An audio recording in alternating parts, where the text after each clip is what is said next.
Jemaat yang dikasihi oleh Tuhan kita Yesus Kristus, Shalom dan selamat pagi untuk kita semua.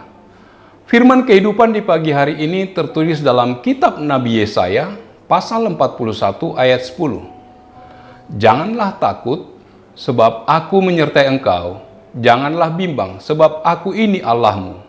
Aku akan meneguhkan, bahkan akan menolong engkau. Aku akan memegang engkau dengan tangan kananku yang membawa kemenangan. Demikian firman Tuhan. Saudara-saudara yang dikasihi oleh Tuhan kita Yesus Kristus, nas ini masuk ke dalam Deutero Yesaya, masa ketika bangsa Yehuda berada dalam pembuangan. Pada pasal-pasal sebelumnya, khususnya mulai dari pasal yang pertama, sudah diingatkan konsekuensi apabila bangsa itu menjauh dari Tuhan. Namun mereka tetap tidak mau mendengarkan firman Tuhan. Mereka hidup jauh dari apa yang dikehendaki Tuhan. Oleh sebab itulah Tuhan murka kepada mereka sehingga menghukumnya, membuang bangsa itu ke tangan bangsa lain. Bangsa Yehuda dan Yerusalem dibuang ke Babel pada masa kerajaan Nebukadnezar. Tidak mudah bagi orang-orang Yehuda hidup dalam pembuangan. Mereka harus berjuang keras untuk tetap berpegang teguh pada iman kepercayaannya di tengah-tengah tekanan kebudayaan dan agama Babel. Mereka yang dulunya hidup sebagai umat Tuhan dengan segala fasilitas di Yehuda dan Yerusalem berbeda dengan keadaan yang mereka harus hadapi di Babel. Umat Israel terbuang karena berdosa. Mereka berpaling dari Tuhan dan melupakan perintahnya. Mereka berada di dalam pembuangan Babel untuk waktu yang cukup lama, lebih kurang selama 40 tahun lamanya, sehingga bisa mematahkan semangat dan harapan mereka. Dalam kondisi yang demikian, di manakah Tuhan? Mengapa Tuhan begitu tega membiarkan umatnya menderita? Padahal selama ini Tuhan selalu beserta mereka. Tiba-tiba Allah menghukum dan membiarkan mereka terbuang ke tangan bangsa lain. Namun, kasih Tuhan tidak berkesudahan bagi umatnya.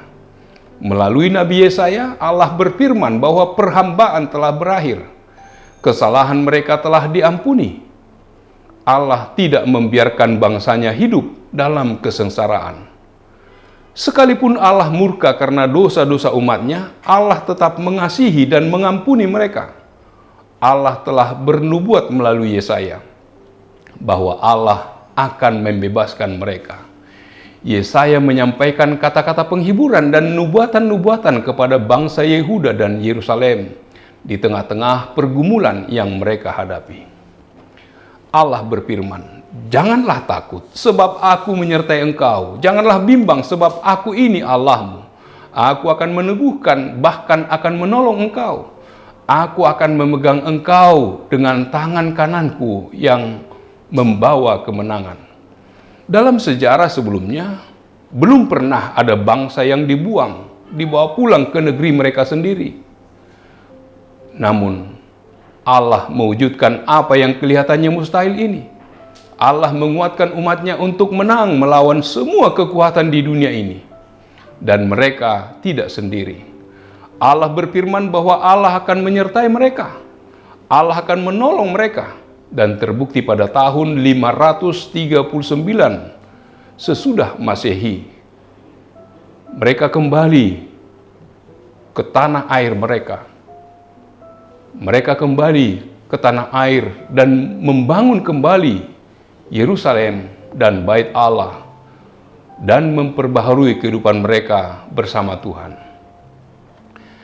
Kitab Yesaya banyak berbicara tentang nubuatan, yakni tentang kelahiran Yesus Sang Mesias. Dikatakan, sebab seorang anak telah lahir untuk kita, seorang putra telah diberikan untuk kita. Lambang pemerintahan ada di atas bahunya, dan namanya disebutkan Orang Penasehat Ajaib, Allah yang perkasa, Bapa yang kekal, Raja Damai.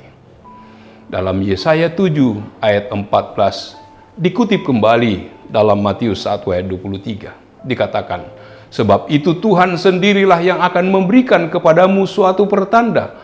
Sesungguhnya seorang perempuan muda mengandung dan akan melahirkan seorang anak laki-laki, dan ia akan menamakan dia Immanuel. Semua nubuatan itu digenapi dalam perjanjian baru. Seorang anak telah lahir, yaitu Kristus Tuhan. Itulah yang kita rayakan pada saat Natal.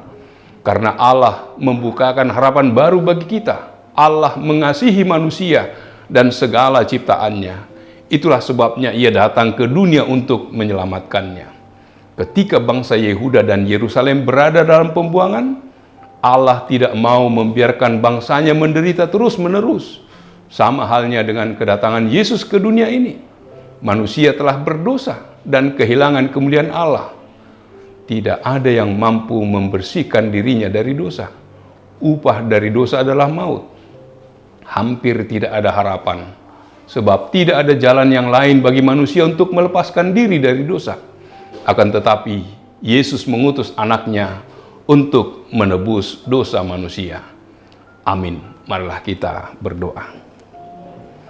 Allah Bapa yang bertata dalam kerajaan surga, puji syukur bagimu Tuhan. Engkau menyertai memberkati kami. Engkau mengingatkan kami, terlebih umat-Mu Israel, agar tidak takut, sebab Engkau menyertai mereka. Engkau mengingatkan agar kami jangan bimbang, sebab Engkaulah yang meneguhkan, bahkan akan menolong kami. Engkau akan memegang kami dengan tangan kanan-Mu yang membawa kemenangan. Biarlah dalam perjalanan kehidupan kami, dalam kasih karunia Tuhan, Engkau yang senantiasa menghibur dan menguatkan kami. Dalam nama Yesus kami berdoa dan bersyukur.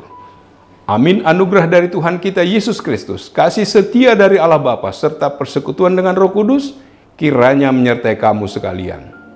Amin.